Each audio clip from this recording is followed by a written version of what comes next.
Hello, dear friends, and welcome to episode 12 of the Found Humanity podcast. In today's episode, I spoke with a longtime friend and respected bridge builder, Marla Estes. Marla has been bridging political divides, cultivating empathy, intellectual humility, and helping people find humanity in one another since November 9th, 2016. I first discovered her work in 2017 when I attended a series of political depolarization workshops that she co founded and co facilitated. After attending and learning from these meetings, I also attended some of Marla's individual depolarization workshops, where myself and a handful of others gathered at her house in Ashland, Oregon, to watch films, discuss the themes as a group, and integrate the lessons we could draw from them about building bridges, depolarizing our minds, and finding humanity in people from all belief systems and worldviews. Since then, Marla has continued her bridge building work through the lens of psychology, nervous system regulation, and using film as a medium to depolarize. She's worked for multiple bridge building organizations, including Urban Rural Action. She gives presentations throughout the Pacific Northwest. She hosts movie nights, book groups, workshops, and teaches classes. And perhaps most importantly, Marla embodies the qualities of a bridge builder and imbues this in her communication with her calm, wise, intentional, and grounded presence. And I'm so excited to get to share her brilliance and her commitment to this work with my tiny slice of the internet here dedicated to finding humanity. So without further ado, here's my friend and deeply respected humanity finder, Marla Estes. Hey, what's good, girl, what's man? new with you? The hell was that No, I supposed to literally mean? cannot understand. Why is he always It just trying seems so like hard? she isn't even trying. Might So just be a why should difficult I? time for him. I'm pretty sure she knows everyone hates her.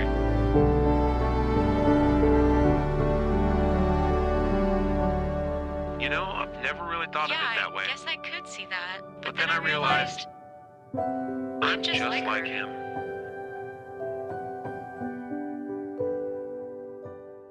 This is Marla Estes, and she is someone who I deeply admire and respect, and someone that I met when I graduated college and moved to Oregon. And I met you about partway through. I don't exactly remember when, but I remember meeting you and when you were facilitating something called the Weekly Talk with a co-facilitator, Rob.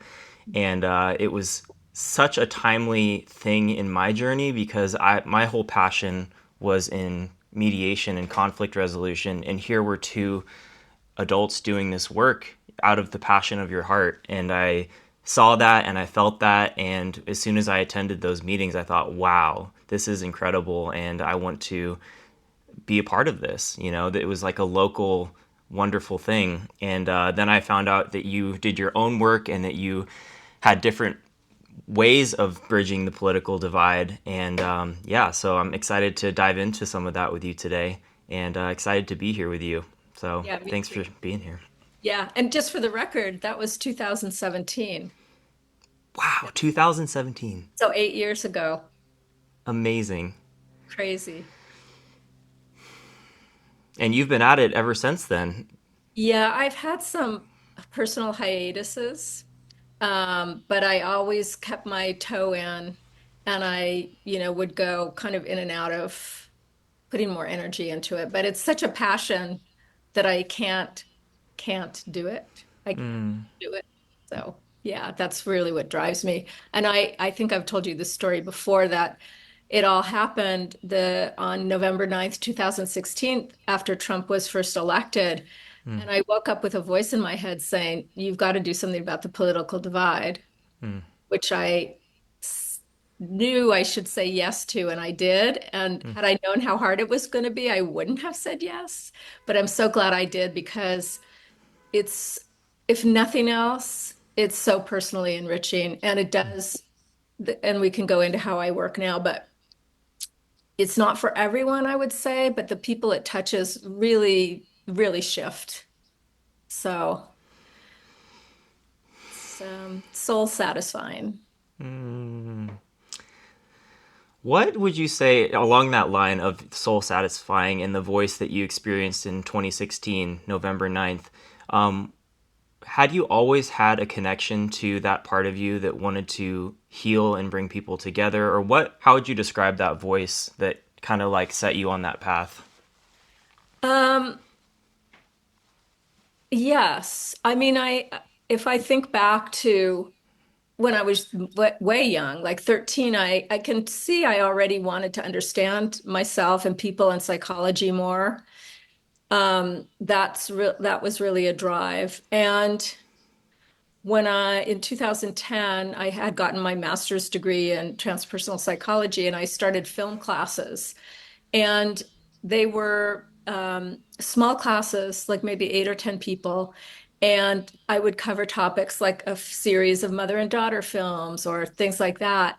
And so I felt very called to do that. But when I really get honest with myself and look back, everything was more because I had unanswered questions.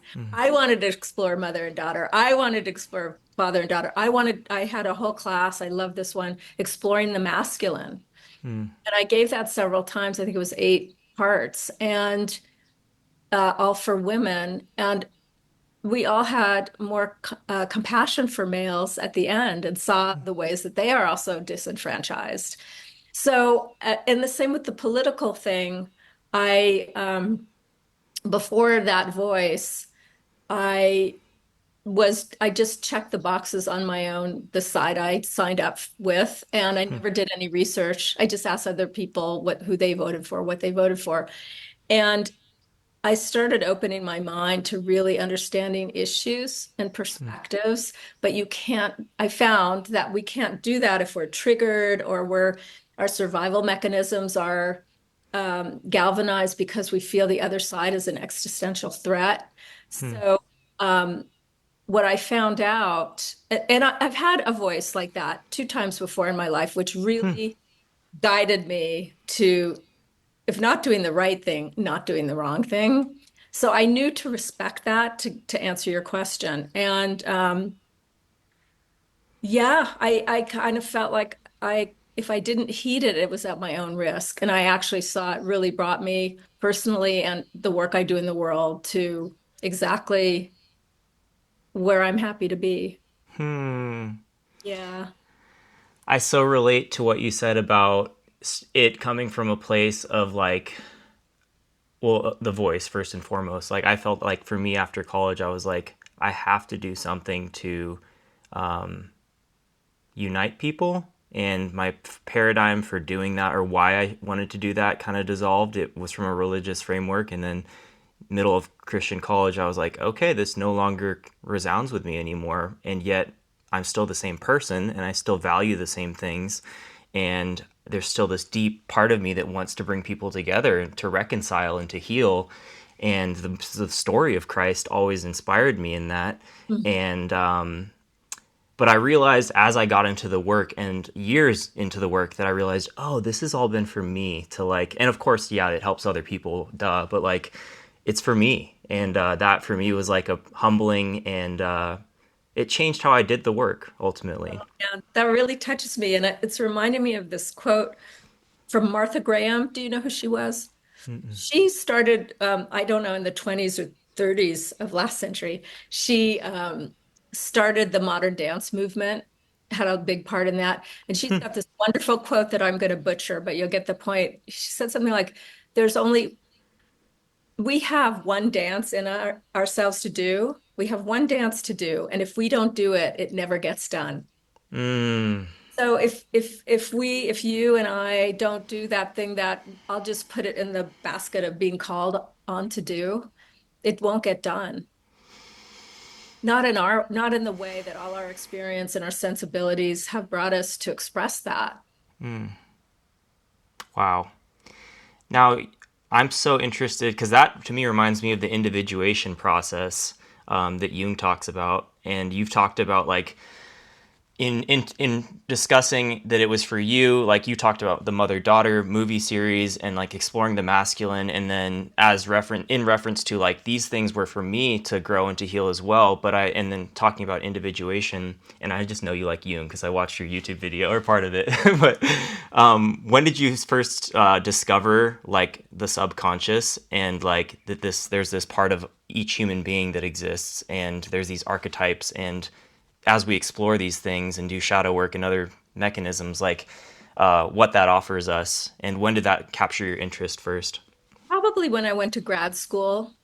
I mean, I think the ideas. that I understood them on a different level and without those terms. But that is when I started reading Jung and being exposed to shadow work. So that was in my late 40s. So I was a late bloomer in some ways. Like I feel like my work life really only started when I was almost 50, and now I'm almost 70. So it's like, and I'm doing new things that I've never done before. So I feel like my life kind of got inverted. Like I had kids and did all that earlier. And then, but I'm glad at 50, I think I had a maturity I wouldn't, I know I didn't have at 30, to be able to grapple with some of my shadow side, for example. And was that when you got your master's at 40 in transpersonal psychology? Yeah, Wow. How did you even discover that field? Like, because that's such a niche like field that not a lot of people know exists or choose. I know. So I lived from the time I was about 30 to 45, 46. I lived in France. Mm, And one time I took myself to like a retreat in Glastonbury, England, which is kind of like a spiritual capital vortex or mm, something. Anyway, I met a woman there who was from the Bay Area in California, and she told me she was a transpersonal psychologist. And I said, "What is that?" And so she told me very basically, it's the blend of psychology and spirituality. And so I ended up, when we moved back to the States when I was like 46, 47, I took a class, or I did a course to get my master's. It was a low residency program. So I just went 3 times a year for a couple of years. So that's how I found out about it. And I'll just add where I am now, because I'm also a Diamond Heart student, Diamond Approach student, if you know about that. no. It's a spiritual group also. And I love the psychology, and I'm not that interested in notions of spirituality. Like in these things, they talk about what other dimensions are and what um I don't know. My sense and the way I experience my spirituality is really simple.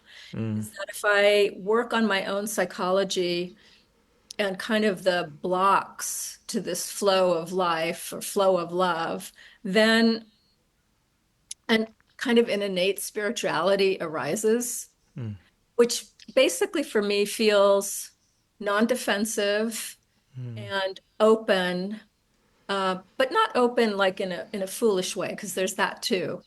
Um, Open and connected to everything. mm, There doesn't feel like there's barriers, but I also want to say something because what early on I had no boundaries, and that is not a good place to be.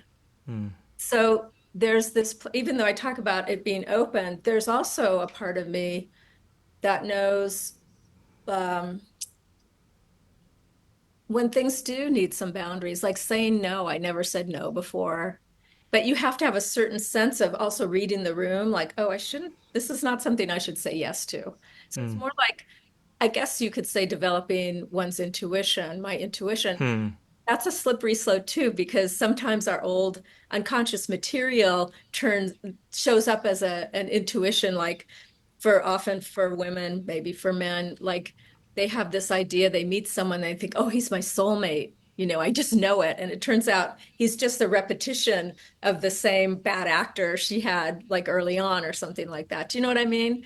So it's really, it's taken me a long time to parse out, like, when is it a knowing, like uh, uh, um, accurate intuition, and when is it just me wishful thinking or acting out an old scenario in my mind, in my head, my psyche. hmm, So there's a lot that gets in the way of, and some people um, think their hunches or their gut feelings are the absolute reality, and that gets really tricky in the political world, mm. right? Because then you Yes. have people believing all kinds of things, which also reminds me of a quote by Robert Anton Wilson, I think he's a contemporary philosopher. He said, people think the world is run by logic, He said it's in rationality and logic. It's not. It's run by BS, and then in parentheses he says belief systems. And so many of us think our belief systems are absolute reality. And for me, a lot of times belief systems are what works for us to navigate the world, and make sense out of it. But if you get too dogmatic and you can't live with uncertainty, and you have to, for your nervous system, believe something absolutely, that really becomes like a closed system. And that'll stop reading the room or getting an intuition because you're just staying in your narrative and seeing things over and over again the same way. So it's really tricky. There's We should different. do a podcast on that. Let's do a podcast about it. Put it on our list. Yeah. There's so much to say about that. I just started a men's group recently, and one of the key things is that for me, my modality, or one of my many modalities that feel spiritual to me, is prayer. And I don't know, like, I'm praying to God and I use Christian language in my prayer because that's been my tradition. But my beliefs around my faith or Christianity are so different now. And I'm really more into the myth of Christianity and what it means more than anything, and how it impacts my life when I look at those myths, or when I think about Christ, or what it might mean to be, all the different meaning you can find in that. And so in the men's group, it's really important to me that we can have prayer. Yes, that's a part of the group, but it's not a dogmatic, you have to be a Christian, you have to believe certain things about God, or you even have to believe in a concept of God. Like, you do have, like, for this particular container, you have to believe in a higher power, but what that is doesn't so much matter, because it's about growth, and it's about surrendering to that thing. That intuition is guiding all of us in this thing of life, and moving us to that individuation process of doing what only we can do, not in like an arrogant way, but in like a, we get these life experiences, and what do we do with them? Like, there's choices we get to make every day that are in alignment with a higher version of ourself, or the patterns that we've been programmed into. Right. Yeah, totally. I love that. Are you familiar with the Tao? Like the Just myth? in the last like 2.5 months, I've been like, what is this? I want to learn more. Okay, so that's So what is it? What is it? yeah, well, okay, this is my understanding, right? I'm not like a scholar about this, but my understanding of what the Tao is that there's a certain force that's active, and um it's invisible, but if we again get kind of clearer and clearer of our psychological roadblocks and our old filters and our uh, trauma, what do they call that? Reactivation. We are more able to feel, I mean, we can use the word read the room. We're more able to sense like what's the optimal thing to do right now. And but so for me, it's like a sensing into, um, and it doesn't feel woo-woo to me. It feels really grounded, like just sensing into when I do something, when I don't do something, like how is that with the flow? Like in the past, for example, uh, in all of the things that I've undertaken as work, I've been pretty, I want to say pushy, kind of pushing the river. And a lot of times it just didn't work, it just the doors stayed closed or I'd keep on. And now it's like I'm more sensitive to like, um, should I wait for an invitation or shall I assert myself here? And that comes up, you said something. Every day we get to make these little choices and we get to see what happens. So I'm really sensitive to if the flow of things, how that kind of directs me. And some people might call that guidance. I don't have that. That's not my language, but for me, it doesn't really matter. And you call it a myth, and I call a lot of things metaphors. I don't know or not, but they're metaphors for how things work, at least. I love that. I love the flexibility of language, and that for me, it took years to detach from my own sense of, and I'm still doing it. I think that's part of the process of like depolarizing your own mind, is like detaching from the words that you use to describe whether it's political topics or religious topics or these things that like hold a lot of weight and meaning to ourselves personally. And then for me to realize, oh, like the language that I use to describe the Holy Spirit or other things within my Christian tradition, there's other language for that in other spiritual traditions describing the same like Right. human process of like connecting to God, or whatever your concept of God is. Right. It's not to say there's different concepts of God, of course there are, but like it's there's just so much overlap that if we really listen to people and to what they're actually saying, there's so much more in common there than I know. we recognize. I know. And yet they fight wars over these ideas and sometimes very small differences in the ideology, right? And it's like, wow. Um, you made me think of two things I want to circle back on when you said something about um, you're not being arrogant or something like that. I love this definition of humility. It's like having an accurate self-assessment, knowing what your gifts are, knowing what your limitations are, and also nothing to hide, nothing to prove, and nothing to defend. Like I know when I'm in that state, which isn't all the time, but I know that I'm humble. But a humble doesn't mean like false modesty. I mean, it's also owning the one dance that you have to do in this world. If you're self-deprecating because you interpret humble as being meek, then you can't live out that, well, let's call it destiny, that optimal life. I like the word optimal instead of the best or the right thing, because optimal means it's the most optimal thing you can do in that moment, in that situation. So, and the other thing that you made me think about is about the psychological concept of splitting. When you have, I'm right, you're wrong, my team's good, that team's evil. And that we do that to make a shortcut. It's easier to live life in binaries. And it also helps people feel sure about things. And people, their nervous systems and their psyche really likes to feel certain. And it doesn't really matter that much if they're wrong. Do you know what I mean? So for me, the idea of these splits in our personas, the things that we want to show and the things that we want to hide. All of those things, all of that integration also feeds into the political polarization thing and the ability to see things in a nuanced way. Oh, I had a mentor once. He said, if you only see two options, all this or none of that, he said, you're not seeing the whole spectrum of options. This helps me when I'm starting to do that, even if I'm making a decision like, do I go to this thing or not go to this thing? And then an option might be, well, I can go, and if I don't like it, I come home. Do you know? It actually helps be more fluid with what's going on and see things, see a lot of different alternative realities. Multiple universes. Multiple all in front of us. uh, to just make it unnecessarily metaphysical. So, huh.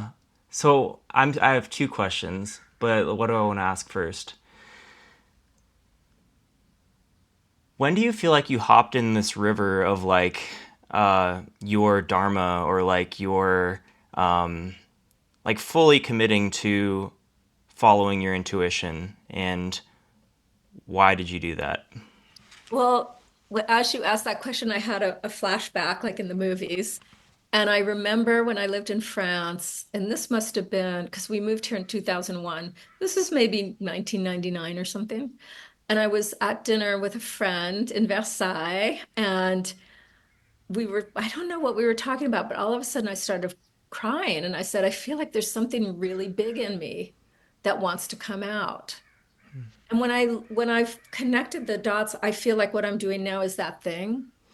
But there's two things. There's kind of like at least two things. I didn't know how that would come out. Now I know it was the political bridging, because I feel. I feel a commitment to it. I also felt a commitment to it at the beginning when you met me. I was kind of a nervous wreck, but I was really committed to doing. I feel in the best possible way. I didn't have a choice. Mm, Um, but there's two things that I was saying. Is one is, having a sense of what wants to come out, but the other part of it is I had to have the legs under me to be able to do it. And that's why it took, from 2017 to now, and I'm still growing, of being able to do those things that are arising in me to do. hmm, But before I'd get too scared, hmm, and I still have points. I mean, I think that's endless. I still meet my edge. And some days it's like, I don't have the capacity today, hmm, and other days it's like, oh, okay, I think I can do this. I'm going to dip my toe in, or it might be, hey, I'm ready to go. Like I see what is optimal to do, and I hmm. have the legs to carry it out. Wow. But that's a big part of the growth is like for me, and I think other people I talk to have done hard things for themselves, is like getting to that growth edge and being able to go to the next step when they can. Because I found out to force myself and when I wasn't ready was not a good, that wasn't the Tao, that was Mm, that I was pushing to get this result that I wasn't ready to live up to, actually. So mm, I thought and then I stopped judging myself because before I'd say, oh, the self-talk, negative self, oh, you're a coward, all this stuff. And it's like now it's like, no, I'm not ready to do this, not today. mm, It's okay because I know the result will be much better for hmm. everybody. Me. I want to ask a follow up on this. What was the transition for you between the nervous wreck? Yeah, I'm doing this, but it's fucking terrifying, and it's chaotic, and it's not optimized to the level I want it to be. Version of you, and then how did that change? Like, what were some key moments or experiences in that journey where you're like, oh, like I'm actually gonna like step into this and like be this version of myself. It's really hard. I think it was very slow increments, but I know at the beginning, like when you first met me, you probably didn't know this, but like often I felt a lot of tenseness in my classes with Rob, where we present issues like, say, immigration or free speech seen from the right and the left and explaining, why was there friction and tension. But people would get very upset with these, like I got called a right-wing ideologue because, and Which you are. I'm just kidding. I'm just kidding. I'm kidding. Nonsense roast. but, it really turned, which is one of the reasons I started working differently. But Yeah. I just would get into many, many hot baths because I'd be shaking so hard. And Mm, at night, sometimes I'd have panic attacks that I was going to lose the house and mm, like in a financial, material way, which made no sense. Like I really had to talk myself off the ledge because I didn't make money at this thing. I didn't have a job I could get fired from. I, I, I didn't have a shop people could boycott. I mean, I could be canceled by reputation, mm, but it had nothing to do with my money. But I had to really keep on, bringing myself back to, people might not like me because I want to do this bridging. Some people think bridging is a really bad idea. They think their side should win. And I say to that, it's not practical. That's mm, work. It's just going to be endless gridlock. Um, so I don't know. There was a couple times, like I worked with Rob, I think around 2.5 years. And there was times I said, I can't do this. You need to do some classes alone and I'll come back in when I can. And sometimes I took a month off. So I had to, titrate coming in and out. And how else did it really? I mean, mostly I don't get nervous now unless it's something really a new something, a new format or new group or something, but not so much. I just think I grew into it, and I think by trying to be gentle, although my nervous system was just saying you're not doing anything for a while, it really it led and rightly so. mm, Um, yeah, I can't be more specific than that because it was just a gentle, onward motion. Sometimes it was one step back and like I'd regroup. and then be ready to go. I found little tricks now that you're making me think about this. Like one of my ideas about dealing with groups, also my work, I only it's mostly inner depolarization. Especially in the beginning of my groups or one-offs, I say, we're not going to talk about politics, policies, or politicians. Because I found when you do that, people get triggered and they get defensive, and it's worse than not having done it at all. So we talk around it like if I do some film and video nights, and I say we're not talking about the three P's, but I want to know how you felt when you watched the film and what Hmm. surprised you about the film and what are your takeaways. And I'm showing things that show bridging. Hmm. And I also say to people, if something like if a point of view in there triggers you, yeah, talk about it. So really exploring that. And so one of my rules to myself is to, first of all, if I feel that I have pushback towards someone, I try not to say anything. And mostly the times I get that, it's more I want them to see that there's a place to go in them, but so I have to hold back. But I also really believe eh, the longer I can keep people in the room without making them defensive, the better Hmm. for everyone's nervous system, including my own. And I Wow. think I find ways because I've done it so much now, I can see pretty quickly what can be said and what can't, and who Hmm. I could say, like if there's somebody in there that I know really well and I know where they are, I can say something a little more. If there's a new person who comes to a class, it's like wait and see. And because Hmm. I don't want to get them defensive and then closed in like a sea anemone. If you Hmm. poke a sea anemone, it closes up to protect itself. So that's helped me grow into it too. Hmm. And in a way, I know the word safe spaces has been kind of co-opted, but I want people's nervous systems to stay as relaxed as they can be looking at some of this stuff. And I Hmm. think that's really helpful for me too. Hmm. Wow. Yeah. Do you feel like calmer and like more at ease in your work and like look forward to it more now? Oh yeah. And what always surprises me, because I'm actually kind of conflict avoidant. Hmm. Yeah, and I always have been. Although now I don't interpret the same things as conflict that I did before.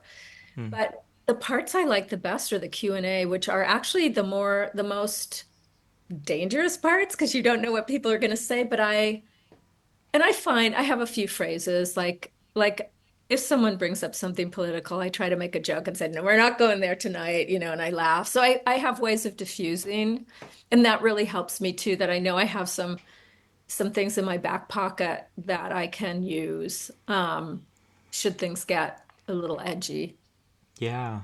So that leads me to wondering how your work looked practically and topically at the beginning of you stepping into this. What were the approaches and topics that were most important at that time? And how has that shifted and changed as you've developed your voice and found methods that work best for you? Thank you for the question. Yeah, so at the beginning, Rob and I would um, go with issues, and then I saw people got too defensive and shut down. And then I started developing a curriculum, which was more, um, there are things like cultivating humility, being able to be wrong, to change your mind, be able to not know something, like really somebody called it warming up. I really like that. He said in another podcast, he said, "Oh, so you warm people up?" I said, "I like that. I warm them up to be ready to take in these things that seem controversial." And we talk about cognitive biases. We talk so a lot about, I talk about moral exclusion. Like once you think somebody's evil or you dehumanize them, you can not treat them with the same moral respect. So if you do a bad thing to that person, they deserve it. Do you know? So I talk about all these things. There's a big list. One of the things I love talking about is unintended consequences and how we need all points of view on a thing to try to head some of those things off of the pass. Viewpoint diversity, we need that to really understand issues. But I really could see until people were, let's just put it in the basket of, more psychologically and nervous system relaxed, they couldn't take it in. It's too threatening. And we talk about all that. So that's really changed. But the people who stay with me long enough, oh, this is one of my favorite new things, is that there's two women that I've known for a long time who are very interested in bridging. And once a month we talk about the issues. And it's so beautiful to not take a position, but really we need to zoom out to understand, all perspectives and even the news. Like people say to me, well, I listen to MSNBC and I listen to Fox, and I'm going, those are the outrage machines. I Mm. like to do is I read people, and this group of three of us, I send them things to read, which are from either people on the left or the right, but they're critical thinkers. And how I know that is they will criticize their own side and give credit to the other. So I know they're not being run by ideology, and I trust, of course, they're going to have opinions. Opinions are opinions, right? But I know that they've thought through the things and they're not just ideological. So, but again, unless somebody is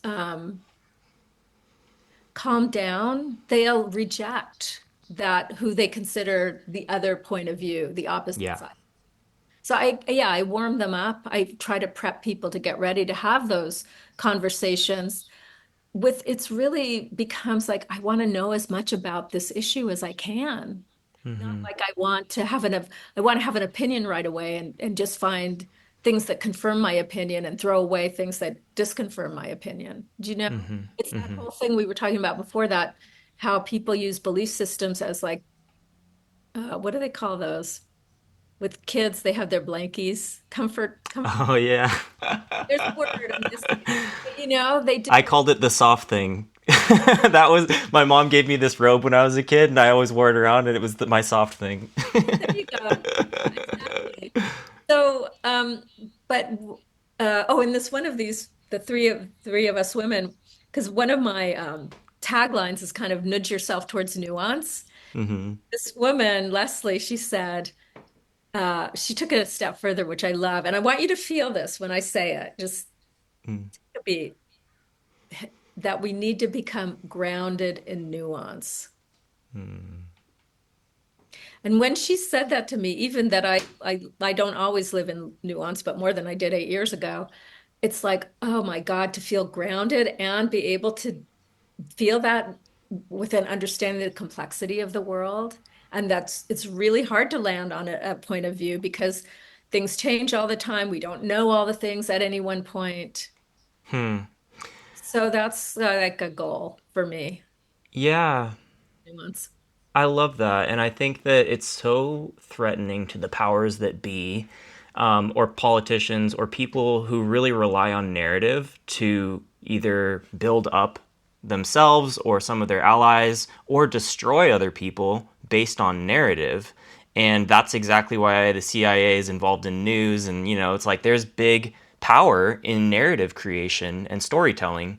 And so, to the effect, or to the end that we can like discover nuance in watching the news, it diffuses a lot of the power that these stories and the spin and the words that are chosen and the angles that are taken has on our perception of what's actually going on, and it diffuses that power. For sure. So I do a whole section in media literacy too. Because we have to also recognize that we are being manipulated all the time. And that's by any side, anybody's got something they want, a point to prove or to make people behave in a certain way. So yeah, it's really important. And I want to bring that into like personal narratives. Like if I have an ideology, and I don't want to mention anyone because someone listening might get triggered, if I use an example. But if I have a narrative about, well, I'll give a personal example. So one of the reasons I did that class about exploring the masculine is that because of my early not good experiences with men, I was prejudiced against them, which is terrible because I had three sons and a great husband, So I really wanted to work that edge. And one of the things I realized, and I was small, I was young, I came by that belief, honestly, and I tried to self-protect. But I really saw that when we keep a narrative about any group alive, when any event happens, we see through that lens, right? Like every man, this is horrible. I mean, I really feel ashamed saying this, but it was a trope. I hope it's not anymore. Like all men are potential rapists. And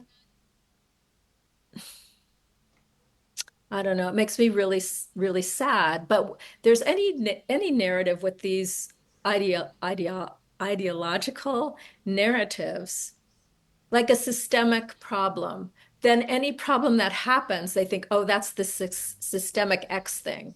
You see how, and that's why, and I'm going to tie this into what I want to talk about is movies, because I love movies and I love bridging. And so I have films that I show and that I recommend that are showing bridging in action because we have plenty of narratives about the factions and the binary thinking and the us versus them in the news and movies and things like this. We need more narratives about people. We're wired to create us versus them as a protection against possible foes. That's wired, but we're also wired to cooperate and collaborate. How can how can we help each other change the narrative to, you know, red team bad, blue team good? We need to work together and stop. One of my things is, and this is why I don't want to talk about politics, I'm really interested in the relationship citizen to citizen, right? What happens, it's more like a grassroots thing than maybe something else happens um, in the more meta sense. But so it's really important, these films, like one that I have seen that I love is called The Best of Enemies. And there's lots of films with that name, but it's with Sam Rockwell. And this is a true story. He plays a KKK guy, and their school district, there's a problem there, and he gets on the school board and works with black activists. Have you seen this film? No, it sounds amazing. Well, so and also I've watched the documentary, and they've dramatized some points, but basically it's all true. It all happened. And they were like enemies, but they started like doing these meetings together, getting to know each other, and then they became the best of friends. And they desegregated the school, and the man left the KKK, Wow. for which he got a lot of crap for. But I want to show people other examples. The examples we're onslaughted with are just terrible and keeping our nervous systems really ratcheted up. So we need new narratives, or we need also more, maybe we don't need narratives, maybe we just need more open minds. But we certainly need other ways to think about things than what we're being bombarded with, I think. Wow. Um, huh.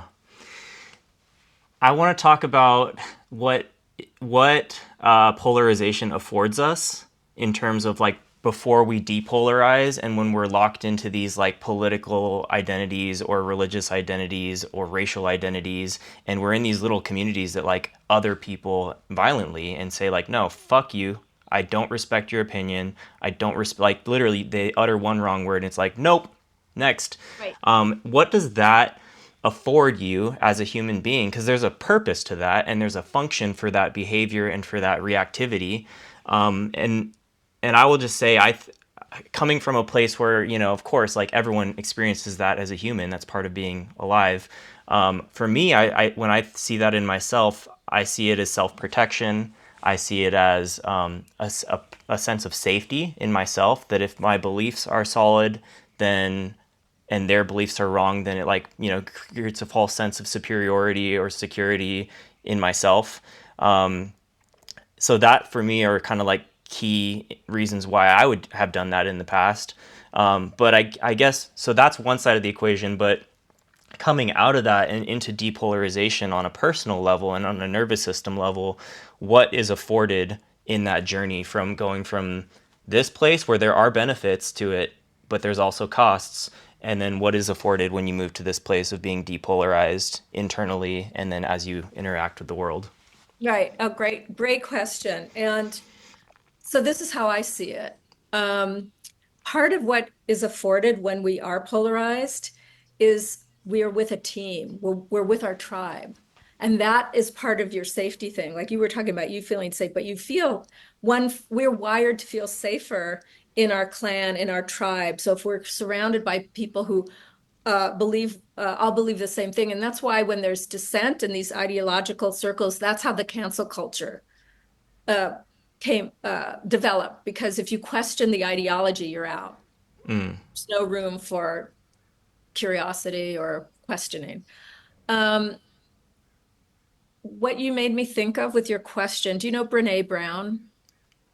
So she wrote a book called Braving the Wilderness, which was about political bridging, although that wasn't, I think, the subtopic or anything. But she talked about that we need to learn, we need to leave our ideological bunkers, right? Bunker protection. And she called it, we need to belong to ourselves. Because that's what happened to me in the early days. So I live in Ashland, Oregon, very progressive. And that's one of the reasons I thought I was going to lose the house at night. You know, my tribe's going to kick me out. And I don't think I've lost friends over this, but I'm pretty sure I've lost acquaintances, you know. But to your past question, like how did I develop more stamina? It is that sense of like, I don't, I enjoy being with like-minded and like-hearted people. I don't think it's as much as a survival mechanism anymore. And sometimes I have felt very lonely in my where I am in this political work, but it's something else has come in, and I think we can actually tie it back to the beginning of our conversation, where when my psychology is more healthy, let's say, there's less barriers and things, I feel the belonging of everything. This in the spiritual sense. That's kind of what I mean about the innate spirituality. So I don't need, I think part of this work of depolarizing is really delaminating ourselves from our survival instincts. And most of us don't even know that's what's running the show. Wow. When we get mad or hate somebody else or get violent in words or deeds with someone else, I don't know. I could be too simplifying, but to me, it goes down to survival mechanisms, but they're Yeah. maladaptive because we don't need, Maladaptive. yeah. I just recently read a book by Robert Moore, I think, and it was called Confronting the Dragon, or no, Facing the Dragon, Confronting Personal and Spiritual Grandiosity. Oh, And this is something where I see my own arrogance showing up is in my belief systems, thinking that I know more than other people, thinking that, like, whatever, my intellectual non-humility, basically. And so I wanted to confront that in reading this book, and it connected a lot of dots for me of like, grandiosity can look like this, really quiet and really internal, and then it can also look like the Crusades, where there's like external dogma differences, and they both think they're right, so let's kill everyone. And they're all the same thing. They're all, and that's what Jesus spoke to, is like, if you lust in your heart, then you've just, committed the sin, in reality. So I think that this spiritual side of things is what, for me, depolarization and this deep diving into my own psychology and my own shadow has been affording me, has been like a sense of ease within myself in my quiet time. Like I can go on a walk without my phone now, and it's like, holy shit, that's a thing you can do. Like what? So I just feel like there's this whole other world it like the external world doesn't change, but the way you experience the external world is just radically different at the other side of this. Oh yeah. I love the way you put all that. I love that word ease. And I feel that too. And it's like you're also making me think of right now that, whatever reality is, which we can't really put in words, but I have, so in my circles, work and otherwise, like I have people who are really happy about Trump, and I have people who think it's the end of the world. And I just kind of sit there in the middle and go, the same thing is happening, but we have different interpretations of it. Mm, It's to your point, and I just find it really, really fascinating. And I understand the points of view of both sides. And that's the one thing this work has given me too is I have this great graphic. It's a fortune cookie and it's broken open, and the fortune says understanding. mm, Because I think once you can understand what all these positions are and where they came from and what's valid about them, it really helps to see, get a use the word truth or reality really tainted. But I think I like using, to be more accurate about what's going on. And I think this kind of way of depolarizing, opening your mind, opening your heart really helps to be able to see more clearly. No one sees what's going on completely clearly. hmm. There certainly are degrees. Wow. So I'm hearing. I also want to talk about the drawbacks of depolarizing because I think there's certainly drawbacks, and like you mentioned, you live in a progressive community, and in doing stepping out and starting depolarization work, you worried how will this be received, and maybe you lost some acquaintances. And what? Oh, I saw a little squirrel running, I think, but squirrel, a literal squirrel. um, but yeah, what else do you think is lost in the depolarization process, and how do you cope with that, being a black sheep? Okay, so you're talking about what's lost been lost for me personally, or what I think in general people lose from being depolarized, or both? Both, if you want to go to the personal level, but definitely the general level. Yeah, I mean,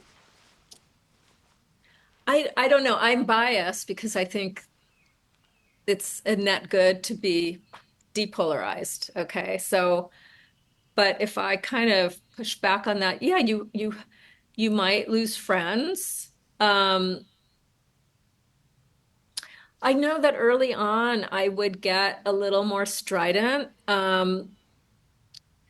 in a discussion to try to get someone to see another point of view. But Mm-hmm. now I'm more discerning, like when to say something, when not. So it used to bother me before. Well, Mm, be counterproductive by going down that track, or I'd feel frustrated by not saying anything. And it's really been developed over time that whatever, and yeah. so I'm finding it hard to answer this question because I just see it as such a net good, both Wow. personally enriching and in relationships for Hmm. sure. Because, the same dynamics can be with your partner. Yes. I'm right, you're wrong, Totally. Yeah. and not nuanced. And just the personal enrichment part. And I do think the people I know I hear from that the work has touched, they often respond that they're less triggered, which is a good Mm, thing, mm-hmm. and that they are not only are they less liable to come to conclusions or opinions, but they're happy that they realize that they don't have to have an opinion about everything. Mm, And they can more easily say, I don't know enough about issue X to have an opinion about it. Which, mm, I mean, basically, I'm like that on a lot of things now because I realize how much I don't know. mm, And we don't know how things are going to turn out. There's so many moving pieces, moving parts to these Events, we don't know how they're going to end up. Yeah. Wow. Well, it makes me think this like what's the reward of depolarizing? Like what is the value in it? Why should someone consider going down this path? And what you said at the very beginning, I think is very true. Like it's not a path for everyone. Not everyone's going to want to go down this path. And Right. there might be a turning point in life or like a circumstance that makes one go, "Oh, I actually don't want to have this level of conflict in my interpersonal relationships anymore." About my beliefs or about, whatever the thing is. Maybe it's not beliefs, just reactivity or something.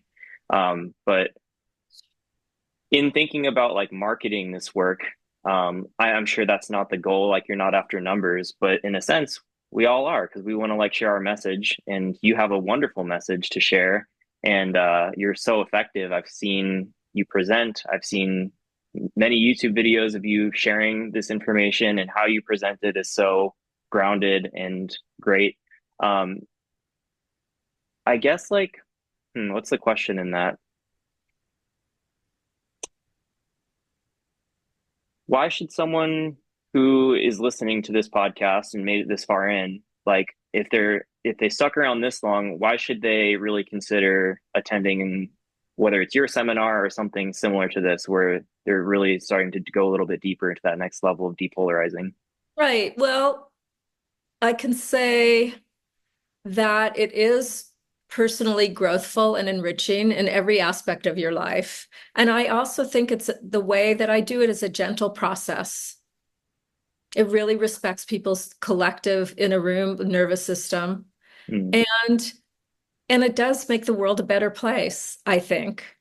And it isn't like an all or nothing thing. Like mm, you don't have to start it and then go all the way. I mean, there's no all the way. So mhm. it doesn't, you come to one thing and you see if you like it or not and see if it leads to the next thing or not. But I also, you're making me think a kind of a newish thought. So I love that. There's other ways to do this. And I'm thinking about two movies.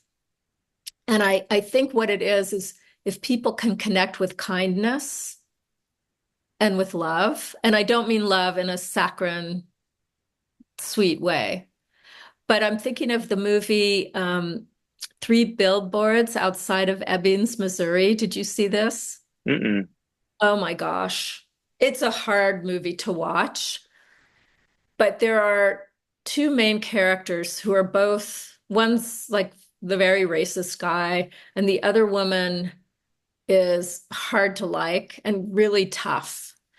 And there's a few times I love this movie so much. There's a few times where you're sure that one of them is going to do the cruel thing, the wrong thing, and there's a flip that switches and they do the kind thing. It Mm, changes everything. I really recommend you watch it. I'm going to. But the other film I want to talk about is so this weekend we had the Ashland Independent Film Festival, and I was asked to moderate for the Q&As for this new film called My Omaha. It's just this little indie film, and this it's a story about a young man he's become more liberal. He was brought up in a conservative home, and his father's a Trump supporter, and he makes this movie about he doesn't like in a good documentary, you just start and you see where it goes, so that he doesn't know how it's going to go. And then midway through, his dad gets diagnosed with terminal cancer. And what ends up happening, this lots of spoiler alerts, but they really bind around love. They don't end up particularly understanding the other's point of view, but they get down to love and like I mean, that's amazing. And there was one scene that I really loved, the last scene, where the father has already died, and the young man whose name is Nick, he goes to visit an old friend of his dad's. And this guy, they knew each other because they both volunteered in like an animal shelter or an animal ranch or something. And this fellow's name was Ghost, and he had been like an ex-Hell's Angel. He had been in prison, I think, for 20 years. And he talked about this man, this Trump supporter, which some people just think, the devil incarnate. I don't. Um, and that's part of my work. And so this ghost guy just said, your father changed my life. Wow. He said he mentored me. He said to him, look, I can't remember the dad's name. I have done horrible things in my life, and they're Christian too, this family. And the father says, "Are you still doing those things?" And the guy says, "No." He says, "It's not who you are; it's what you did." And Mm, you could see this man, this ghost, starts crying, and it was so beautiful. And I'm just, thinking of my own ex-husband. I helped him as he was. I abided with him while he was in a dying process. And all there was love. And mm, I thought, what a shame that we have to wait for the threat of mortality of a loved one to contact that. Like, can't we all lead with kindness and with love? And again, not in a fake way, but in a really, and I think, oh, and this is the other thing. So a guy who I know in town was at the screening yesterday. And, everyone who I'm acquainted with knows what I do. I have flyers all over town and stuff. And he said to me, and this really moved me, he said, now I understand what you're trying to do. And it was really beautiful. So I think that's a really good way to say, yeah, you can go and do some inner work and you can understand about the human operating system and that, but also you can start looking through the world with a different lens. mm, Lots of paths lead to Rome. But mm, those kind of movies, are really, really good for us to see there's different ways to do things, not, mm. not how we're doing them now. It's about healing. It's about healing and becoming whole and integrating these splits so we don't have to make everything about I'm good, you're bad, I'm right, you're wrong. There's like, Hmm. we're all of it. All of us are all of it. Hmm. And then at some point, those labels don't even mean that much. Mm. I got a very emotional and I had to fight back tears. Whew, and even I am now, but I'm in this room right now where my dad spent a lot of time, especially in his last 11 years of his life. And he passed about 2 years ago, but he spent a lot of his time watching Fox News in here. And I didn't particularly appreciate that. And I too went from like super political, very Christian, but maybe more conservative leaning in high school and stuff, to like very progressive in college and post college. And then kind of went more towards the middle. I like quit my progressive job and stuff in 2022, I think.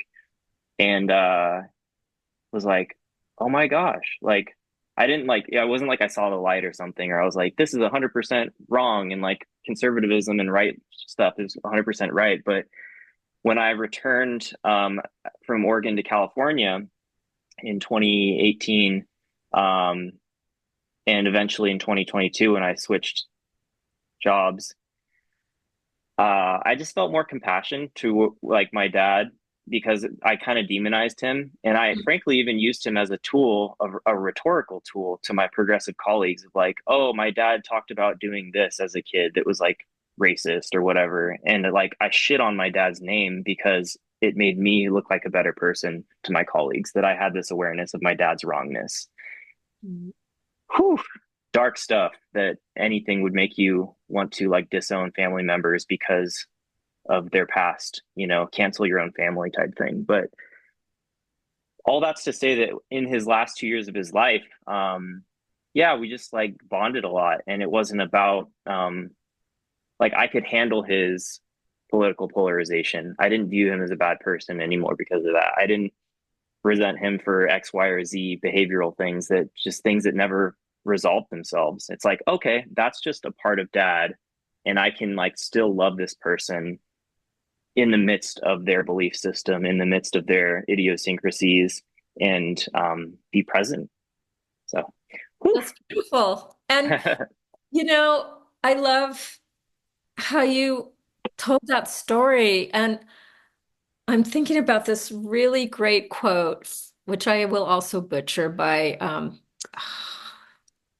he's the guy, he's Persian, and he was in hiding for many years because there was a fatwa against him.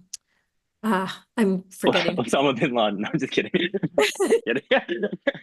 But he said something like something about regret. He said regret is, I don't think he used the word foolish. He said the thing about regret is that the thing you regretted has turned you into the person who could regret that, and that there's growth in that.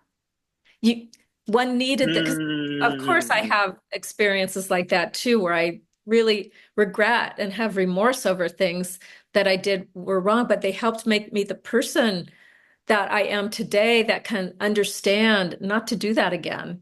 Hmm. But also, I think this is the part of the point about shadow work. We want it where we can see it, so it Hmm. doesn't slip out sideways. Hmm. And it's when we see, oh, I've got this impulse to be cruel or to be, throw my dad under the bus. So my team, it's that circling the like feeling the bonding, the group bonding. Um, it's like, but again, you've got to be at this high level of acceptance to be able to even look at that stuff. So I love you're Hmm. able to put that in its place is how it seems to me. And Yeah. it made you, I don't like the word better, but it made you a more optimal, you're optimizing yourself. Yes. These experiences, but if you have these experiences and don't understand them or, metabolize them, then they just usually people keep on doing things. So it's Hmm. really important to catch ourselves in the act and try to be not unkind to ourselves. Like, wow, Hmm. I was blind about that and now I know better. And that's a Hmm. good thing. Hmm. I needed that. So, yeah, kindness. Yeah, that's a key component of like my journey has been learning how to be kind to myself. And it's like a daily decision. Am I going to be kind to myself or am I going to spiral in thoughts of self-criticism or whatnot? And my core values of my internet persona is curiosity, compassion, and clarity in that order. Because I think you discover new information about the world or about yourself. You can decide to show compassion towards it and integrate it and understand it and accept it. And I think in that acceptance, you gain a little clarity about yourself or the world. And so, and I found out recently that like the IFS core values have that in the top values as well. And I didn't know that, but I've been in one IFS session and I just think it's a cool modality. So I don't know. I thought that was a fun like realization recently. But in the men's group that just started, one routine check-in that we just started on Sunday is what in what ways can you call bullshit on yourself this week or the last 2 weeks because it's bi-monthly, and in what way are you proud of yourself? And I Mm, think those are two. It's the polarity of like I call my own bullshit. I know that what I said about my dad to my colleagues is total bullshit and it's totally dark and twisted and it was selfish and it afforded me, you know, a reputational boost at the expense of someone that I love. That's so fucked up. And what am I proud of myself for? Because both of those things can exist and they always exist in our lives. There's stuff that we're constantly growing through and calling bullshit on ourselves for, and stuff that we're constantly doing well and like meeting our own highest values, you know? So I think it's important to have that compassion, not totally self hating and not totally like arrogant, like I'm doing everything right mentality. right, but that's back to the definition of humility, like having an accurate self-acceptance of yourself, not having to inflate or deflate. It's like, Mm, oh yeah, I screwed up. That was something I don't want to do again. I learned. I yeah. think learning is what's important. Mm, And that's beautiful. Yeah, we have to own to do our dance, we also have to own our strengths, and mm, be able to live them out. mm. Oh, so what is the greatest lesson that all this work has taught you? If you were if you were to pick Oh, one out of the many, and then like, yeah, what are you most grateful for in going on this journey and where it's brought you so far? Oh man, I should have had that question before. Yeah, yeah, sorry. That's a tough one, but okay, so I'll just say this not necessarily the most, but I think I have a greater degree of self-acceptance and acceptance of others. Mm, I'm more at ease. I love your word, with myself and in the world. Like, of course, none of this is all the time, but more and more time spent in those places. mm, Um, I feel like, and I credit Rob with this, Rob, who I worked with before. Like, I think my whole intellectual self had kind of lain dormant for a long mm. time. And he really woke that up for me. Me And he too. also made, yeah, he's brilliant. And he also made me bolder. Mm, So, so I guess this, I don't know if this is the last chapter of my life. I have no idea, but this chapter of my life is allowing me to live out more parts of myself mm. that I haven't been able to do earlier for different Wow. reasons. So I feel like, yeah, I feel like I'm operating on more of my cylinders. So the self-actualization part, you know, Mm, optimizing my life and how I express myself. mm, Uh, but I also feel like on the outward facing things, I know I've made a difference in people's lives. I mean, I don't know all of it, and don't know maybe a lot of complaints, but people who I'm surrounded with or who get back to me, like run into me a few years later. Oh, I had this one woman who dropped out of one of my classes midway, but she said, and she was very progressive, and um, she said, I think about you a lot because I have a contractor who wears a MAGA hat. And she said, and I love this guy. mm. And she said, without your class, I don't think I would have been able to love him. Wow. So it's like things like that. And that isn't what I was trying to do there. So that's Hmm. the other thing. I do lots of things. I think I'm doing it for a certain reason or a certain result, but there's no telling how any of this impacts the people. Mm. Beautiful. Well, for those listening and for those who are interested in checking out Marla's outstanding work, and you can tell she has an outstanding presence and wisdom and passion for this work, how can people either get in touch with you or attend one of your workshops in Ashland or a future offering? And how can they find you online? Yes, the best thing to do is to start at my website, which is building bridgers, BRIDGERS.com. And there's a contact form there. I also post current events, and I do things online from time to time. So you can sign up for my newsletter, and then you'll be informed when I have offerings. And I'm always happy to just get an email and we could set up a Zoom talk or, I love talking about this stuff. I could do it all day long. So, Mm, cool. yeah, Chris, thank you so much. I love our connection. Me too. So glad we met and have recently gotten back in touch. And I'm also excited to work with you on some online offerings. That's going to I be exciting. know. So stay tuned, folks. Yeah. Yes. Yes.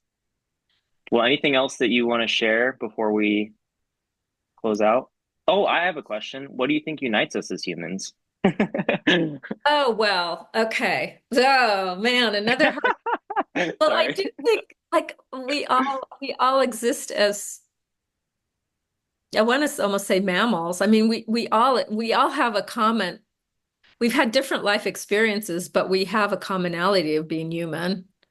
And I do think, like I said before, we're wired for us versus them, but we're also wired for collaboration and cooperation. So when we're able to nudge ourselves that way and not be so prejudiced against other groups or people, we can get a lot more done.